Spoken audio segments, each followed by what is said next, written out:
this portion, just so the audience can remember who you are, however you say that. Say your name and the best Halloween costume you ever had or saw someone have.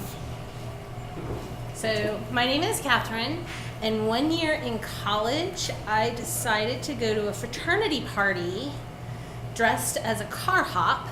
I had a rental little skirt, blouse, and hat. I had a tray that I had stolen from the dining hall, and I completed the outfit with roller skates. Nice. It was a cute costume, but probably one of the biggest mistakes. My name is Kathy, and I also went to a frat party for Halloween in college, and I don't know if it was the best costume I ever wore, but I was actually able to fit into my Girl Scout uniform. Wow. And I was really proud of that. I was like still thin enough to wear that in college. Wow. That's brave.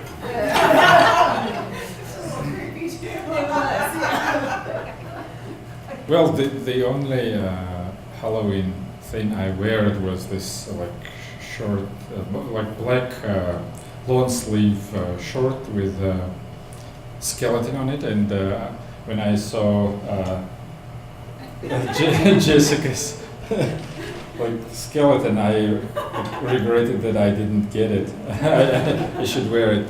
So, and I lived in Adams Morgan, not far from the department chair with whom I worked, and they just had a baby, and every year they would bring the baby next to apartment building where I lived, and like children, a lot of children was there, and he was wearing the same thing. And every year, since he was growing up, every year we tried to put him on my lap and take a picture, and every year he would cry and wouldn't want to come on my lap at all, and I'm not sure what he was afraid of. I blame it on the costume. I'm David, and I'm working on this, so I might be old Wolverine from the movie Logan later in the year if I get this fully grown out. But my favorite, my absolute favorite Halloween costume ever, I don't know how old I was. You can probably Google when this TV show ran, I don't remember. But when I was a little kid, one of my absolute favorite TV shows was Greatest American Hero. Oh, yeah. And so my mom made a Greatest American Hero costume for me, like, you know, tight-fitting red outfit. She like got felt and like made the symbol for the chest, made the cape, and I love the costume so much. I kept trying to like jump off couches and tables in the house to see if like the costume could help me fly like it did in the TV show. That was my favorite Halloween costume ever. Did it help? It did not help. That was a great show. Although it's on Netflix now, we tried to watch it recently. It's not anymore a great show. And I just have to say, my son is going to be 3 very soon, and it was perfect timing 3 Halloweens ago, because I had this giant belly, a little bit bigger than the one I have now, and I wore an orange shirt, and I just put black tape on in the form of a jack-o'-lantern, and that was probably, yes, that was my favorite costume. All right, you guys can sit down. I'm going to bring the rest of the victims and storytellers up. All right, so say your name and your favorite type of tree or place to go see fall foliage. Yeah, my grandfather planted a ginkgo tree in his yard, and he was so proud of that tree. He planted it back when my father was very young, and the tree grew up over the tops of everything. And he always used to take me out there to show me that this was a tree from the time of the dinosaurs. It was one of the oldest species around, and they even brought down someone from the Philadelphia Inquirer, I think that's the big paper there, who did a story on him, with the man with the ginkgo tree in his yard, and so that's always been a favorite tree of mine. I'm Sandra, and I am going to go with the mighty oak. The condo I live in has 3 oak trees around my terrace, which is very nice. When I moved in, it was summertime and it was leafy, and when the wind would blow, there would be this, which is very soothing. Until 2002, about this time of year again, I believe, I was out on the terrace sweeping up acorns, wall-to-wall acorns. They will fall from those lovely oak trees, hit the roof and tumble down, and each time it startled me and my cats. So I was out on the terrace sweeping, shovel over the side, and I heard a crack and something hit my neck, and I panicked because it was during the time of the DC sniper. And across the street is a very leafy, bushy, sort of great place to hide if you are a DC sniper. Turned out it was just an acorn, but I'm still going to go with the mighty oak. And I officially have a theme for the night. Okay, for four years, I heard good thing about Harper's Ferry. And 5 years ago, I brought together a gang of friends to see the foliage there. Because imagine that when fall came, it will be all red, right? The mountain will be red, the town will be red. It was in a sea of red. It was so gorgeous. We were so excited. We went there. We stayed there for at least half a day, and I find one leaf of red, one red leaf. Oh yeah, by the way, I remember the scary movie. Can I? Oh, yeah. Yes. Oh yeah. It's Hannibal, and the actor is Anthony Hopkins. Yeah, that's right. Well, my favorite tree is when I was a kid growing up in Miami. In front of our house, we had a hill. We had a round driveway, and then this little hill with a calamandan tree, which are these little tiny. They look like oranges, little tiny oranges, but they're very, very sour. And what was great about it was my grandmother, who had a job making pies at one time, would make these like a key lime pie, but she would make it out of these calamandans. Plus, they were small enough that you could like really just chuck them at people or cars passing by. So they were fun for the kids and a great dessert. So it's a very versatile tree, which I admire quite a bit. All right, thank you guys. You can sit down. All right, audience participation time. Well, let's just start off with an easy one again. Can someone call out a noun? Briefcase. Briefcase. That is a very noun-sounding noun. I like that. Briefcase. How about a verb? Let's go crazy. Play. What? Play. Play? Play. Okay. Play. A state of mind. Confusion. Confusion, yes. We spend a lot of time there. And how about a state? Arizona. Arizona. All right, so I know a couple storytellers had some ideas before our last break. Who wants to go first with the story? Kathy, and then Catherine. All right, welcome Kathy Sturshik. So this isn't my story, but I want to start out by going on the record as saying that I really hate clowns. And I know that term came up earlier this evening, and just the concept of a clown really disturbs me. So hopefully nobody has a clown story. But my story is about alligators, actually, because you brought that word up earlier. So some years back, Chris and I owned an investment house in the Tampa, Florida area, which turned into a scary story in itself because it just, sucked money out of the deepest recesses of my pockets and bank account. But we were spending quite a bit of time in Florida because we lived in California. We were spending time in Florida because we owned the house. We couldn't sell it. It was after the market crashed, and so why not take advantage of it? So it was in this nice community, this gated community that this very corrupt developer had turned into what they called a borrow pit, which basically was a place from which they borrowed dirt to build the Florida Turnpike. And he somehow illegally rerouted water away from the farms in the area to fill what became known as a quarry lake, which he named for his son. So of course, being a decent sized body of water in Florida, it attracted alligators. And the house that we bought had a backyard view onto what they called conservation land. So there was this little raised hill where the water had filled in, and that became an island. And it was infested with alligators, but this was like conservation land. We had a nice view. And the people who rented the house next to us had these really nasty, barky little dogs that would like run into our yard and snap at my heels, and I just kept thinking, God, where is the alligator? Please, just if I could just catch one, I could drop kick it. And I love animals. I know that sounds terrible, but these were not. They didn't even count as dogs. Anyway, we would invite family members down to take advantage of the house because we had it, and so Chris has 2 brothers, and they came to visit us along with his cousin Dusty from Texas.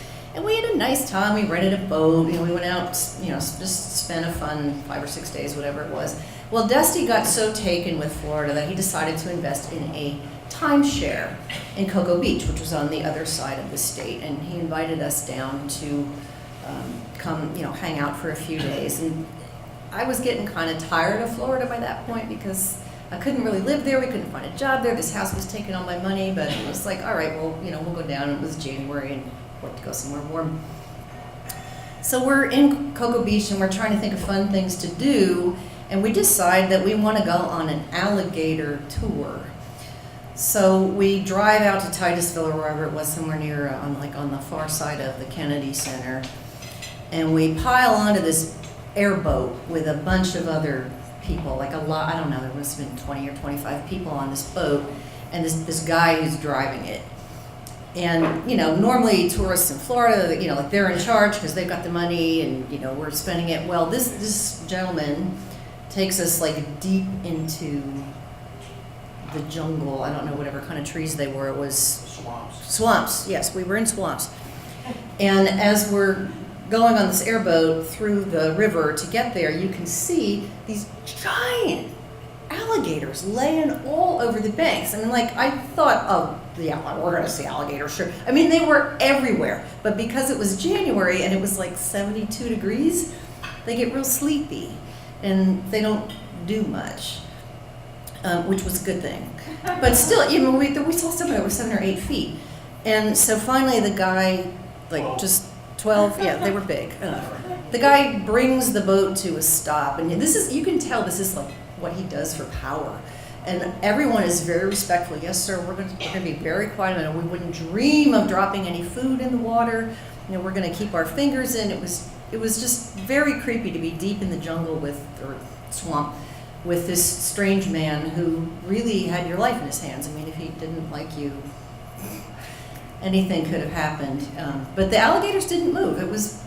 They got real quiet because it was that time of year. And so after the tour, he takes us back, and I'm like, oh, thank God we made it.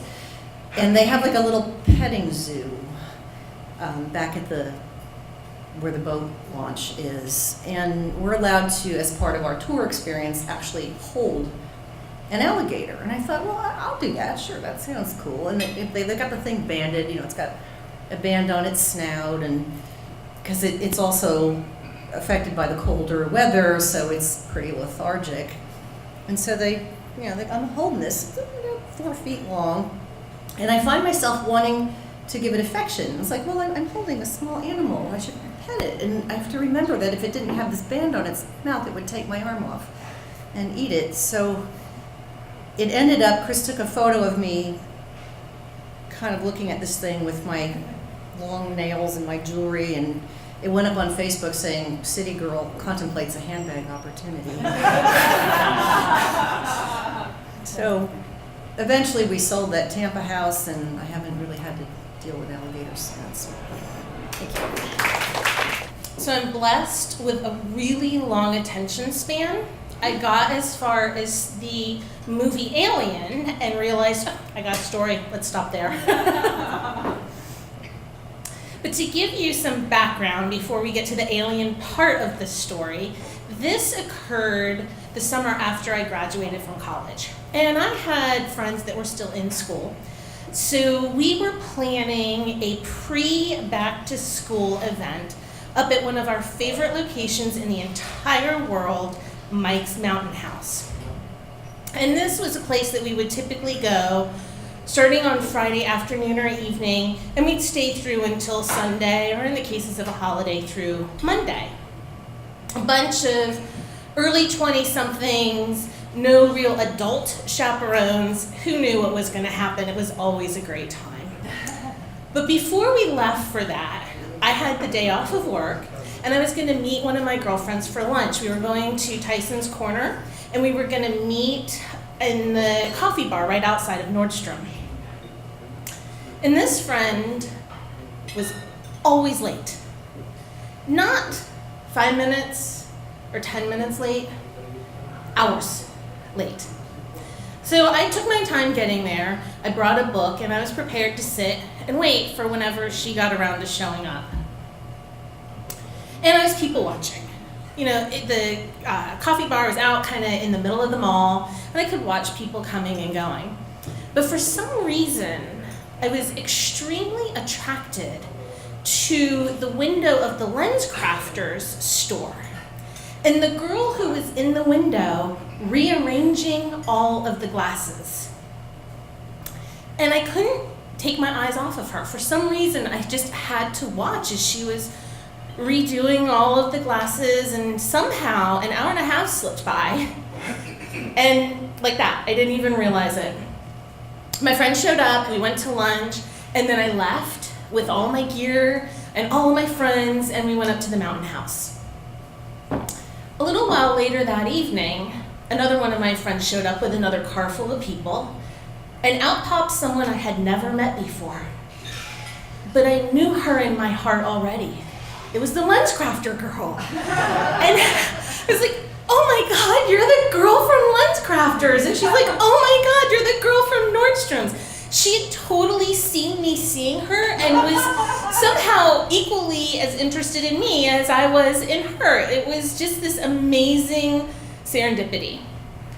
So over the course of that weekend, we began a friendship. And I have to say that my friendship with Lindsay was one of the most interesting friendships I have ever had in my entire life. But we only had that one weekend together because she had to go back to school in Illinois. And out of sight, out of mind, I was starting my new career. I was busy with boyfriends and exciting things, and I didn't give her another thought. Until it got to be November. And I thought, you know, I wonder whatever happened to that girl, Lindsay. And I just couldn't get her out of my mind all day. And I was thinking I should really give her a call, but I didn't have her number. And finally it got to be about 9 o'clock at night, and I'm like, you know, I know who will have her number. And I called him up and I said, hey, do you remember that last trip at the mountain house, that girl Lindsay? And he said, oh my God, Catherine, I just hung up with her. She was calling and asking for your phone number. So of course I called her right away, and we talked like no time had passed since we had been up at the mountain house. And then Lindsay graduated and she moved back to Virginia, and we were inseparable for the next several years. Now, I was raised to be fairly conservative.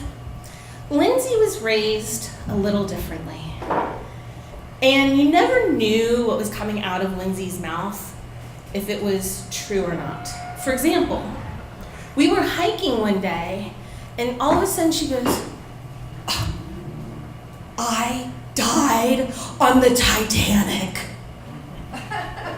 And she appeared to believe this wholeheartedly. Now, the other thing that was true about Lindsay is she had been abducted by aliens, and she had been forced to do math calculations. She also had been stalked by skinheads who wanted her to bear blonde babies because of her beautiful blonde hair. She had been a stripper. She had dated a guy who was a cow.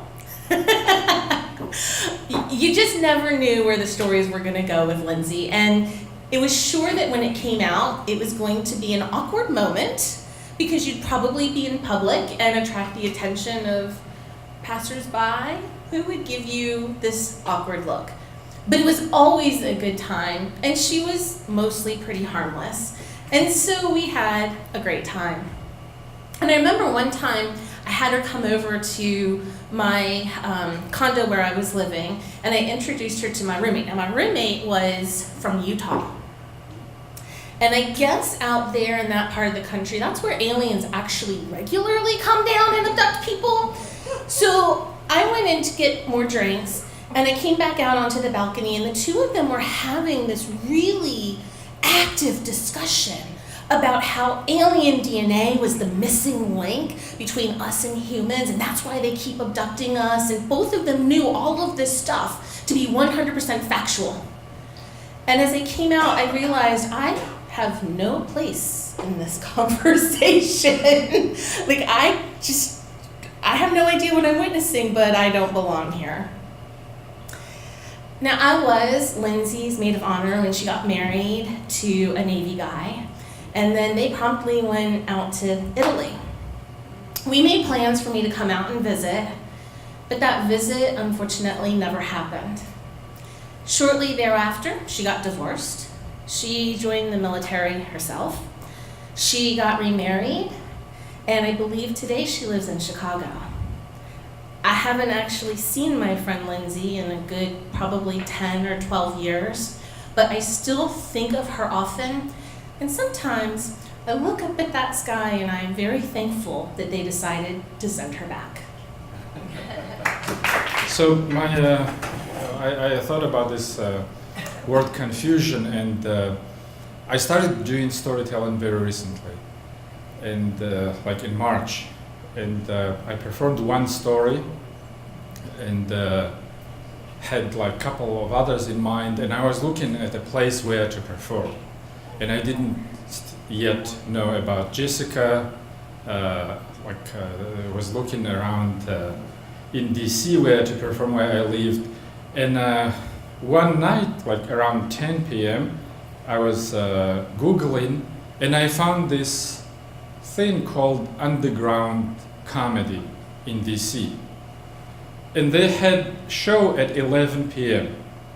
So at 10 p.m. I discovered it, and then I jumped in my car and just drove there in DuPont Circle, and I got down in the basement, and I looked at it, and I thought, I can do this. Like, it was a stand-up. So I asked their rules, they explained them to me, and they gave me this address where I went next week.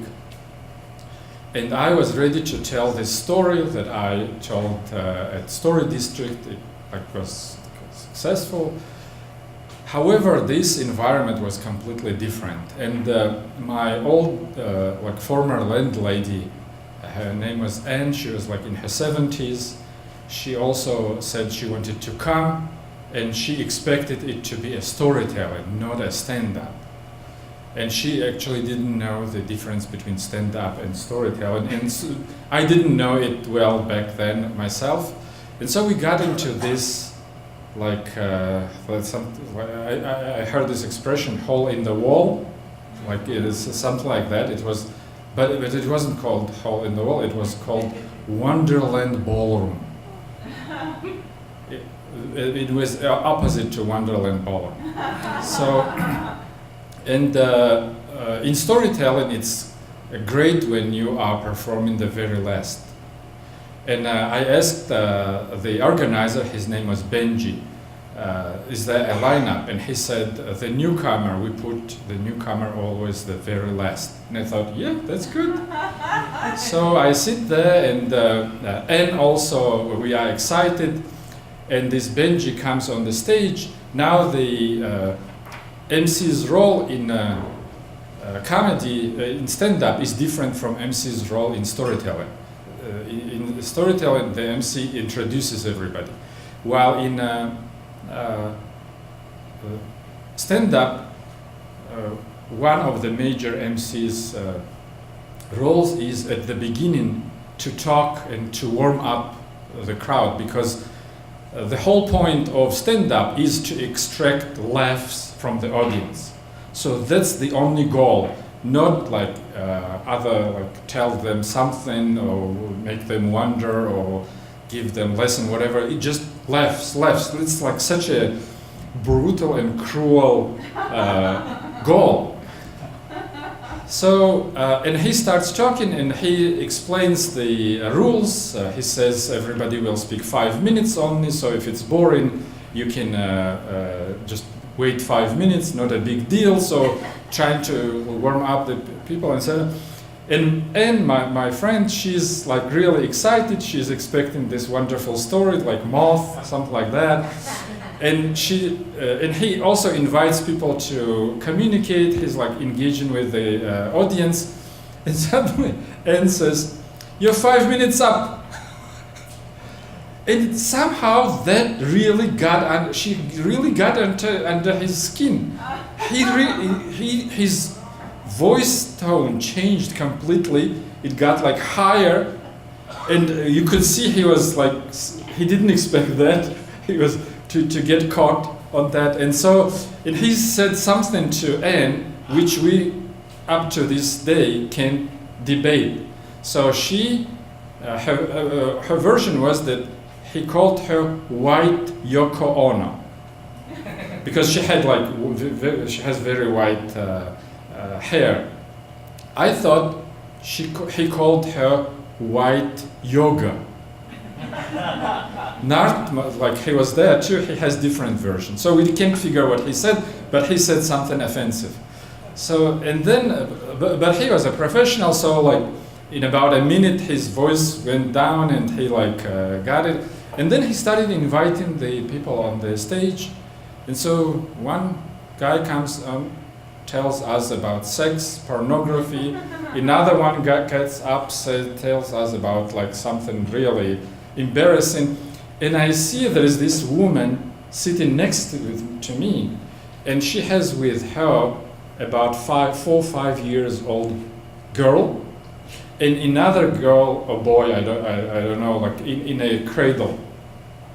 And she's sitting right in front of me, and like, what's going on? Like, this is really, really bad. Like, this is little girl. And they get on the stage and they like talk about horrible things. Sometimes there are good jokes, like one guy, he got up and he said that he's a vegetarian, and because of that, he said, I get bullied a lot by vegans. So that was good. Now, another lady, she told this story joke, how she was running in one day and a dog barked at her, almost like beat her, and then the owners apologized. Sorry, we adopted the dog. And she said, yeah, I know, you didn't give birth to the dog, of course you adopted it. So there were a couple of those kind of jokes. However, mostly it was horrible. And so in the majority of the stand-up comedians were males. So a male after male after male comes, like only 2 women were there. While in storytelling, it's almost 50-50, but a little bit more even the women. And the reason is that the stand-up is brutal, and probably women are too nice to go there, I don't know. So, and then, so one after another. In another thing, in storytelling you usually have like about 8 performers, no more. However here, 8, 9, 10, 11, I'm waiting, 12th, 13th, 14th, it goes and Anne is really tired, and she like, what is this? And she's taking everything really seriously. She says, these poor young people, what life they have. So she really thinks it's real stories, not made up, and how they are living their lives, what they are doing with themselves. So she's really taking pity of them. And then I thought, why? Like, it's not actually really good that they put me the last, because it's never ending. So it's like 15th go, not still me. They told me that I will be after this lady, and that was the lady with 2 children. So I couldn't really complain, because if they didn't let her go earlier, how could I complain? Like even though she had children. So finally, she's 17th, and turned out that I was after her. So she goes on the stage and she starts performing. But her story is kind of nice, but nice in this environment means the same as boring. So she's telling the story, nobody's laughing, and suddenly the baby in the cradle probably heard mother's voice and started crying. So I reached and started rocking the cradle, and then stopped. The baby stopped, and I stopped. However, again, she's going on, and the baby started crying again, and I'm rocking I was rocking the baby all the time while she was performing. So then I go on the stage, and I start performing my story, and I realized that it was so inappropriate. It was about Jesus. It was about like some spiritual revelations, and in this environment, it was absolutely not funny. Nobody really cared. They were just looking at me and like wondering why did I even came there. So that was really a confusion for me between storytelling and stand-up. Yes, I can totally second like Sufyan's opinion that the stand-up scene is totally brutal. Because I took a stand-up class once, and most of the people there, our students there, are guys, and all of them, when they talk about is their big whatever, right? That's all they do, you know, that's their joke.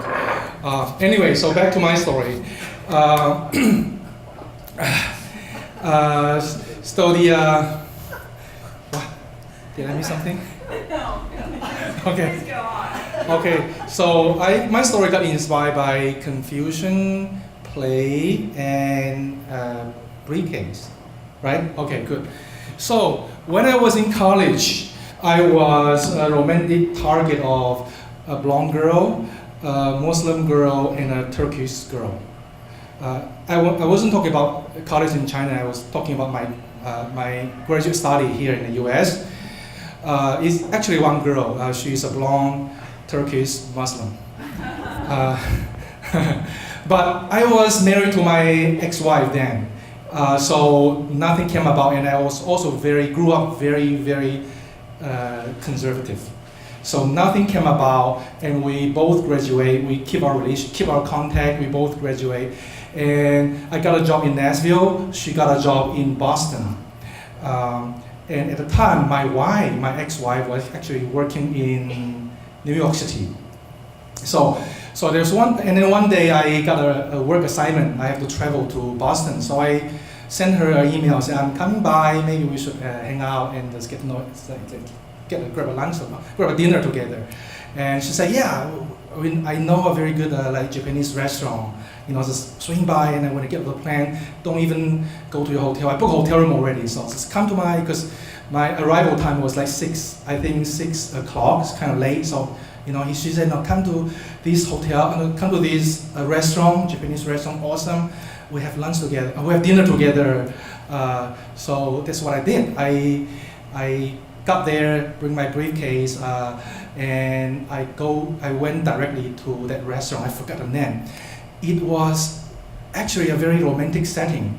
The light was dim. I was led to a table right in a corner that the light was very dim and kind of not very busy. And there was this 2 candlelight on the table. And then we had this fantastic chat, you know, because we haven't seen each other for 1 year, and she has her job, and I had my job. So I just feel like that we connect tremendously. We connect, and that feels so good. And then she said that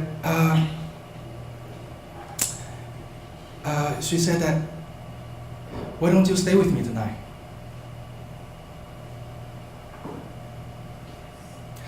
Well, I had already booked a hotel, but I thought to myself, well, because it doesn't hurt anybody to stay in her guest room, right? I can stay in the guest room, and you know. still consistent with my moral value, and I enjoy her company so much, it doesn't hurt. So I said, okay. So she dropped me back to her place. And as she opened the door, I realized it's a very typical Boston, not even a condo, a house, or it's a condo in the middle of the cities. There's no guest room. There's like basically one efficiency, basically. The bedroom, everything is in one room. Everything is in one room. They have a restroom, but otherwise everything is in one room. And it's a tiny room. The bed is, there is a tiny sofa, and there's a bed on one side, and then the desk at the corners, and the distance between the sofa and the bed is like maybe 2 feet, something like that. That's her place of residency. There's no guest room, and I was like, there's no guest room. Should I stay? Well, since I'm here, so I guess there's a sofa anyway, so I can stay in the sofa. So, and then next is, but as the situation get a bit, and then she began to make the bed. Basically, she making her bed, and then she's like preparing my sofa, and I wasn't sure what's gonna happen because I never had this experience before.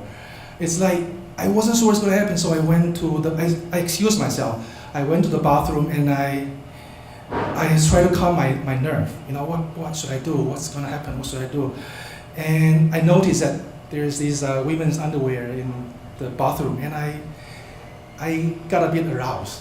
I was like, had this scent, this women's scent, and I got a bit aroused. And I thought to myself, you know what, man, you grew up, you never had any play because you grew up in a very traditional Chinese tradition where sex is absolute taboo.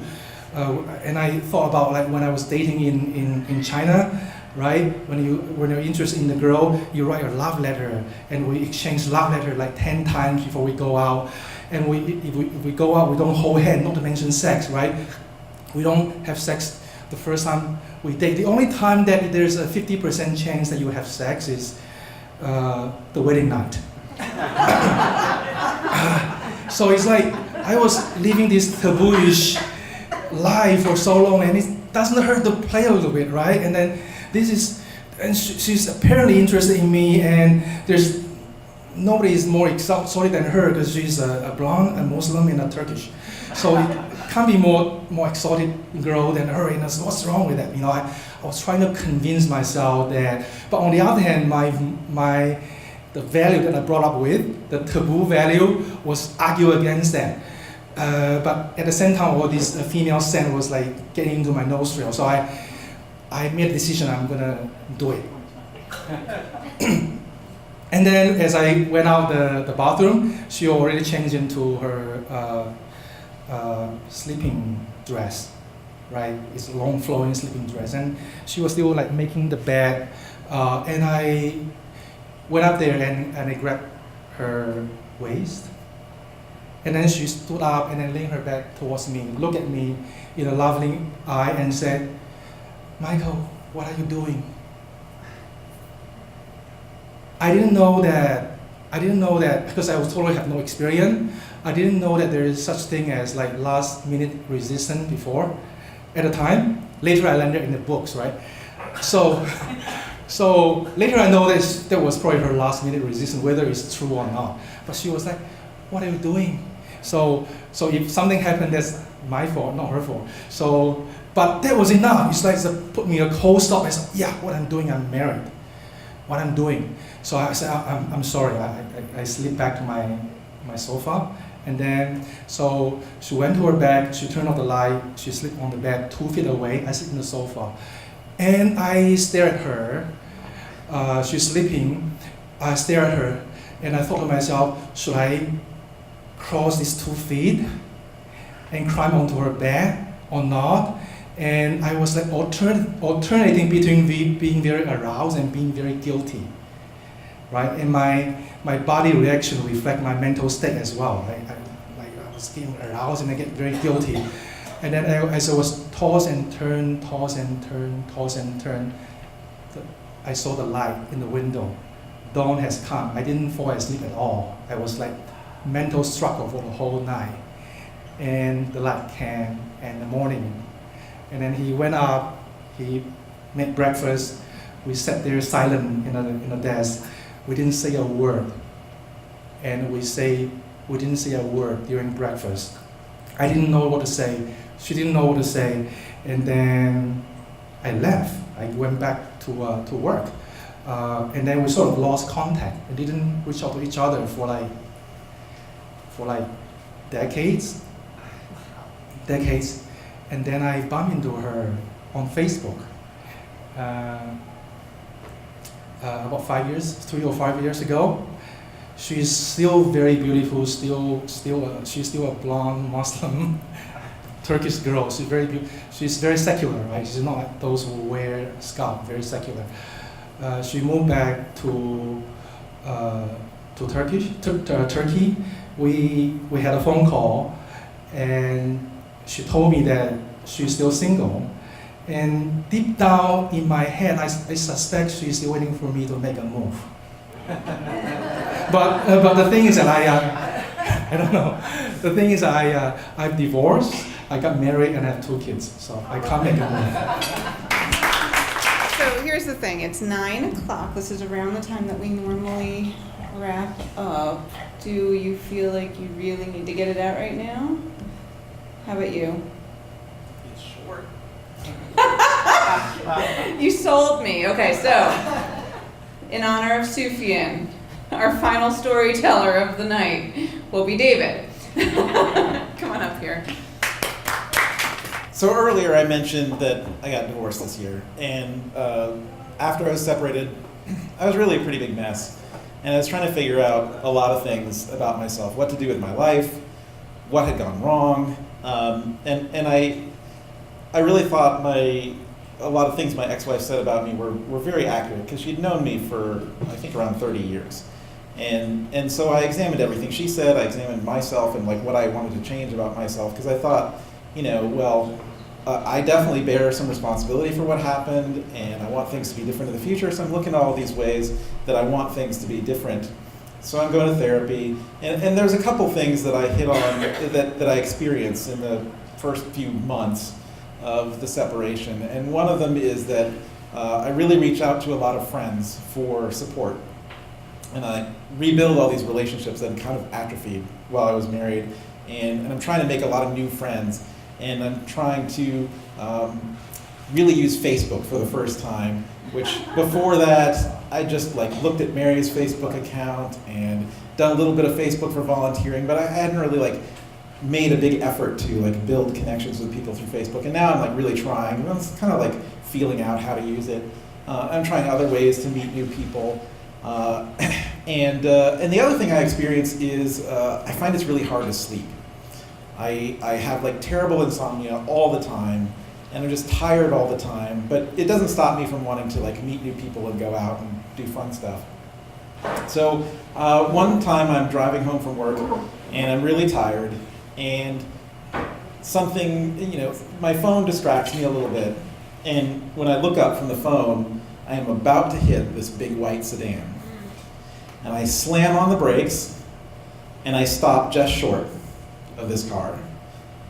And my heart is just pounding in my chest, and I feel the exhaustion, and I feel fear, and I feel relief that I did not hit the other car, and I also feel immediate relief that the other driver doesn't even seem to be aware that I came so close to hitting them. And I pull off the side of the road, and I'll just say at this point, I told the Halloween costume story for my mom, who's in the audience now. And about this story, I simply say, I'm sorry. So I pull off to the side of the road, and I think, I'm upset about this. What I should do is communicate my feelings to someone, or maybe I should post on Facebook about it. That's what people do now. But I'm not sure what to do, so I decide to reach out to one of my friends who's been particularly supportive during this time. And for the sake of her privacy, I'll call her Jessica Fishcatelli Robertson. And I text her and I say, there's something I want to put on Facebook, but I think people would judge me. And she writes back right away and says, what is it? And I said, that feeling when You almost rear-end a police car because you're swiping right on Tinder. And she writes back right away, smiley emoji. And I know she's going to know the right thing to say to comfort me in this situation because she's been so comforting so far. And then immediately after that, you should really try not to rear-end any cops, unless she asks you to. Thank you. Your friend sounds really interesting, David. So glad we're ending on that note. I'd like to invite all of tonight's storytellers up here, please, to take a bow. Quickly, I should say, we have one more show here this year. You guys can come up while I'm talking. November 24th. This is a scripted show where people presumably will think about their stories before they tell them. It's called God, the Universe, and Everything. Really big stories. We still have room for a couple more storytellers. So for those of you, I know I have like 5 ideas for stories that I did not have a chance to tell. If you guys want to be here for another 2 hours, I'm sure the rest of us can fill in for the rest of the night. But if you don't, then save those stories for later, bring them back. We'll be back here November 24th, and then we have our themes posted for January, February, and March. So again, if you guys get inspiration, or if you guys get inspiration, sign up for those shows. Thank you to Bart for taking photos and video, and thank you guys for coming, and thank you guys for playing along. You guys were fantastic tonight, as always. Yes.